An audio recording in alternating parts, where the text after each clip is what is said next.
Episode 67. Dokterku itu istriku.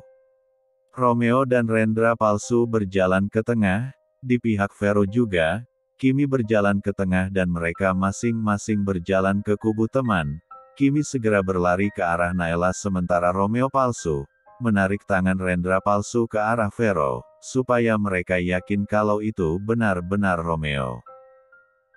Vero memberi aba-aba pada anak buahnya yang di atas untuk menyerang, tapi tidak ada satupun dari mereka yang bergerak. Ternyata mereka lebih sayang nyawa ketimbang kesetiaan mereka. "Woi, kenapa diam saja? Serang mereka!" perintah Vero dan kedua anaknya. Dengan emosi. "Haha, kejutan yang menarik tapi lihat juga kejutan gue Tuan Vero," ucap Peter. Dia memberi kode pada anak buahnya untuk berdiri. Ratusan anak buah Peter berdiri di belakang anak buah Vero dengan S3 jata yang tepat di punggung mereka. Vero sangat kesal, rencana mereka gagal total. "Apa kalian takut mati? Mana sumpah yang kalian ikrarkan selama ini? Ayo serang mereka, sebentar lagi mereka akan lumpuh," ucap Vero lagi. Akhirnya prajurit atau anak buah tersebut berusaha mengelak dengan cara mereka, sehingga pertarungan tidak bisa dihindarkan lagi. Yang di bawah juga saling bertarung, Vero melawan Peter, Zane palsu alias Rendra melawan Raja, Naila vs Vincent. "Lo pikir kalian sudah jenius, membuat rencana yang begitu sempurna, tapi kalian lupa, di atas langit masih ada langit lagi," kata Rendra pada Raja. "Tapi kami masih punya S3 jata ampuh untuk melawan keluarga Anda Tuan Zane," jawab Raja. "Oh ya? Siapa Rendra itu dan istrinya? Haha, itu tidak akan berpengaruh," ucap Rendra. "Apa Anda tidak punya perasaan? Anak dan menantu Anda ada di tangan kami, Anda masih tenang-tenang saja," jawab Raja. "Dalam pertarungan tidak ada yang perlu memberatkan jalan kita, gue yakin Rendra bisa lolos dan melindungi istri dan anak-anaknya. Lo itu orang yang tidak tahu berterima kasih, sudah ditolong malah akan mencelakakan orang yang ditolongnya," ucap Rendra. Mereka berbincang sambil terus adu jotos. Pertempuran berjalan tidak imbang. Banyak anak buah Vero yang tumbang dan terluka parah, demikian dengan Raja yang sudah babak belur akibat pukulan mematikan dari Rendra. "Ternyata cuma begini kekuatan lo, sehingga berani M3 enculik istri Narendra. Ayo bangun," ucap Rendra yang suaranya berubah. "Ini pukulan untuk lo yang sudah lancang menyukai dan menculik istri Narendra, Bak Big Bak." Zane yang asli juga datang. Dia mengambil alih posisi Peter. Kini dia yang bertarung melawan Vero. "Lo sudah lama mengacaukan keluarga gue. Lo sudah menghabisi kakak bahkan kedua orang tua gue, hanya karena dendam yang salah," ucap Zane, sambil terus memukuli Vero, yang sudah kewalahan. "Kenapa kalian semua baik saja, tidak terlihat lelah?" heran Vero.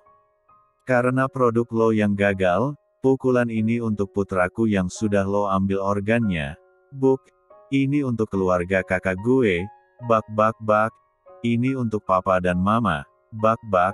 Ini untuk lo yang sudah berani menyentuh istri gue, Bak Bak Bak." Vero juga sudah babak belur. Di tengah serunya pertarungan itu, terdengar suara dentuman keras. Gedung tersebut bergetar hebat, banyak atap yang berjatuhan, mereka kalang kabut berlari menuju keluar, tapi Vero beserta anak-anaknya, ditarik keluar bersama Zane, Peter dan Narendra. Di luar nampak Sonia berada di atas mobilnya, membawa senjata lengkap beserta bom. Gedung tersebut kembali dibom Sonia, hingga runtuh. "Lepaskan Vero dan yang lain, atau kalian mati di tangan gue," teriak Sonia dengan lantang. "Dan lo Kim, lo yang akan gue habiskan untuk yang pertama kali. lo sudah membuat Clara anak yang sangat gue sayangi meregang nyawa di depan gue, Romeo, lakukan sesuatu padanya. Perintah Sonia. Tapi Romeo palsu tidak bergerak sedikitpun dan tidak menghiraukan perintah Sonia. Membuat Sonia marah dan meminta pasukan yang bawanya untuk menyerang. Kembali pertarungan terjadi, kini dengan menggunakan S3 jata lengkap. Tapi apalah daya Sonia yang hanya seorang wanita biasa dan baru pertama kali mengangkat senapan akhirnya gugur di sana. Vincent juga menyusul kemudian, kini tinggal Vero dan Raja yang masih berjuang hidup atau mati. Tak lama kemudian bantuan dari pihak Lion King datang dan membereskan semuanya. Vero ketua organisasi Red Wolf tumbang di depan gedung kosong yang mereka banggakan dan yakini sebagai tempat kemenangannya. Akhirnya menjadi akhir dari petualangan kejamnya, perjalanan hidupnya berakhir beserta mimpinya yang masih setengah jalan. Demikian juga dengan Raja, dia menghembuskan nafas terakhirnya di pangkuan Kimi. Biar bagaimanapun juga ada bagian terpenting dalam diri Raja adalah milik putranya yaitu Michael. Maafkan aku nak, hingga kamu berakhir seperti ini. Maafkan mama tidak bisa melindungi dirimu, semoga kau tenang di alam sana. Kimi menutup mata Raja perlahan, dan bergabung bersama suami dan kedua anaknya.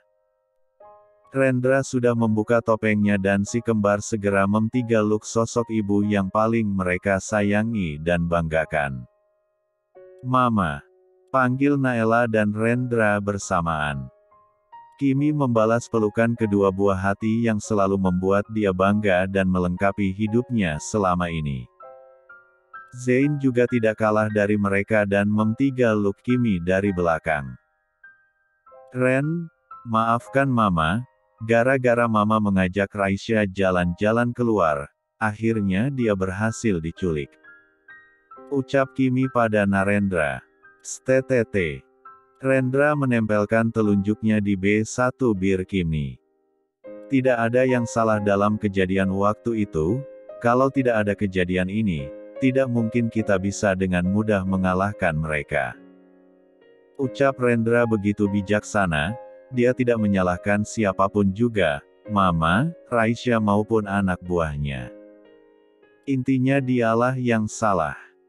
Setelah ini kehidupan mereka akan kembali normal seperti dulu, tidak ada aksi salah dendam ataupun musuh bebuyutan yang selalu mengincar mereka. Tinggal Romeo yang jiwanya sudah terganggu akibat dikurung dan dihukum Rendra dengan apik dan cantik. Episode 68. Mereka meninggalkan tempat tersebut bersama sedangkan anak buah Peter membereskan tempat tersebut dengan perasaan tenang. Akhirnya orang-orang yang selama ini mengganggu ketenteraman mereka sudah musnah. Pas sebenarnya apa sih yang menyebabkan mereka membenci keluarga Ibrahim? Dan si Romeo itu kan sahabat dekat Om Jonathan, tapi dia juga yang menghancurkan keluarga Om Jonathan. Tanya Naela pada Zain. Sebuah dendam, membuat mereka buta akan informasi, buta akan kebenaran, dan dendamlah yang akhirnya membuat mereka hancur dengan sendirinya. Jawab Zain. Dendam tentang apa? Kita semua kan tidak melanggar hukum ataupun menyakiti orang lain, sebelum mereka yang memulainya. Penasaran Naela. Moto kita dia yang memulai kita yang mengakhiri, iya kan? Goda Rendra. Ini juga, istrinya berada di tempat penyekapan, lo masih tenang-tenang di sini, sono jemput. Sinis Naela. Tenang kakakku yang cantik, istri dan anak-anakku masih bermain-main di sana, jadi kita biarkan saja dulu mereka bersenang-senang, aku akan menjemputnya besok, kita tuntaskan semuanya dulu hari ini. Jawab Rendra. Oh ya pas sampai lupa Mai tanya apa tadi? Ini gara-gara lo, we. Naela menjulurkan lidahnya di depan Rendra. Zain lalu menceritakan semuanya, mulai dari persahabatan orang tuanya dan kenapa bisa jadi Romeo itu adalah kakak dari Vero, dan ini juga baru terbongkar belum lama ini, berkat usaha si narsis Rendra, yang curiga atas hubungan Jonathan dan Romeo yang dibuat-buat. Semua ini terbongkar, atas kerja keras adikmu yang paling tampan ini. Dia awalnya curiga, kenapa harta Jonathan bisa jatuh ke tangan Romeo, walau dengan cara diam-diam, dan Romeo begitu gencar menjodohkannya dengan Rendra, dan dia mencari tahu semuanya, kalau ternyata musuh besar ada di sekitar kita, orang dekat kita, tapi dia masih mengikuti permainan Romeo hingga akhirnya kecelakaan itu terjadi. Ucap Zain. Ulu-ulu, terima kasih adikku yang paling ganteng dan baik sedunia, kamu adalah pahlawan keluarga kita, dan meski sikap kamu yang terkadang kelewatan itu, ternyata kamu diam-diam sangat peduli pada kami pada kakak juga. Ucap Naela yang akhirnya mengakui kalau adiknya itu ternyata sangat berguna. Sudah dibilangin tidak percaya, kalau Narendra Ibrahim memang the best pokoknya. Jawab Rendra. Aku juga berhutang banyak padu Ren, berkat ide-ide konyolmu itu akhirnya di Judes ini sudah bisa ditaklukkan. Peter juga ikutan nimbrung. Apa jadi selama ini dia biang kerok atas kelakuan kamu yang aneh selama ini? Tanya Naela sambil berkacak pinggang memelototi kedua pemuda yang tidak lain suami dan saudara kembarnya. Naela mau menendang Rendra, tapi dengan sigap, dia segera menghindar. Tidak kena, tidak kena. Rendra malah mengejek Naela yang sudah kesal dengan Rendra. Akhirnya dia mengejar saudara kembarnya tersebut, bahkan melempari dia dengan sepatu yang dipakainya. Sudah, Nae yang waras ngalah, tidak akan apa habisnya kalau berdebat dengan bocah itu, cuma satu yang bisa membuatnya mati kutu. Ucap Mama Kim. Siapa Ma? Heran gue, kalau perlu gue akan berguru padanya. Ucap Naela sambil melirik ke arah Rendra. Siapa lagi kalau bukan Raisya, disering diam tanpa bisa berkata apa kalau sudah berhadapan dengan Raisya. Jawab Kimi. Haha, ternyata tipe suami yang takut istri. Ledek Naela. Biarin tapi gue lebih hebat woi, sekali masuk gawang, 3 gol gue dapat, Pit mana punya lo gas kan kita bikin kesebelasan Ibrahim, pasti seru. Seru Rendra yang tidak mau kalah disebut suami takut istri. Naela malah memukul kepala Rendra ketika saudaranya itu mendekat ke arah mereka. Dasar gurundang genah. Cemberut Naela. Tapi enak kan? Pasti terong Rusia lebih panjang dan besar. Goda Rendra, sudah mai jadi bapak masih saja jahil. Kembali Naela meninju perut Rendra, hingga mengaduh. Mami, anakmu yang judes ini meninju perutku, bagaimana kalau terjadi infeksi, dia harus bertanggung jawab. Rendra pura-pura tersungkur dan kesakitan. Hal itu membuat Naela khawatir, dia takut kalau pukulannya terlalu keras atau ada luka di perut Rendra. Ren, lo gak apa-apa? Tanya Naela khawatir. Dia meminta Peter untuk memapah Rendra ke mobil. Kak bantu dia ke mobil, mungkin ada yang luka di perutnya, ditinju begitu saja sudah kok. Pinta Naela pada Peter. Dengan sigap Peter membantu Rendra dan memapahnya. Ayo gas terus, jangan pantang mundur, dia akan semakin ganas kalau sudah diranjang, tiap hari cetak gol, kalau mau segera menyusul gue. Bisik Rendra pada Peter. Siap bos kecil, idemu memang luar biasa, dia sampai tidak bisa jalan kalau kita sedang bertempur. Jawab Peter. Jangan kasar-kasar juga, bisa pecah nanti, yang lembut tapi nagih bos, paham? Paham guru. Jawab Peter.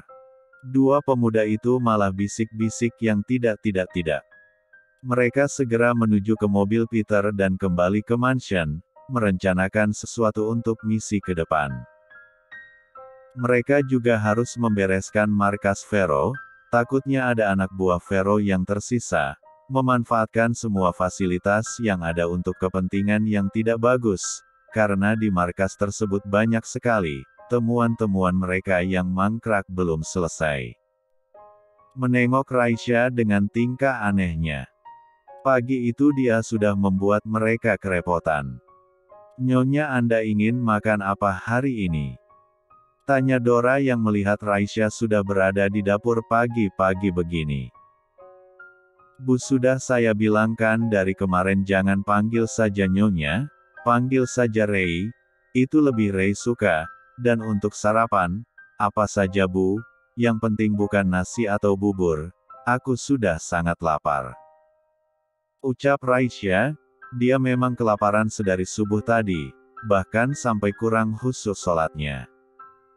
"Kalau sekarang ada roti atau apa yang sudah ready Bu, buat pengganjal perut, dari subuh tadi sudah berbunyi," kata Raisya. "Ibu baru saja membuat bolu pisang, dimakan saja dulu, sambil menunggu Ibu masak." Bu Dora mengambil loyang berisi bolu pisang yang masih anget ke hadapan Raisya. Dia langsung duduk di tepi dapur, tidak perlu berpindah tempat kalau hanya untuk makan. Mata Raisya berbinar melihat tampilan bolu yang menul-menul dan aromanya yang menggoda. "Bu, ini pasti enak sekali, Rei makan semua ya Bu," ucap Raisya memelas.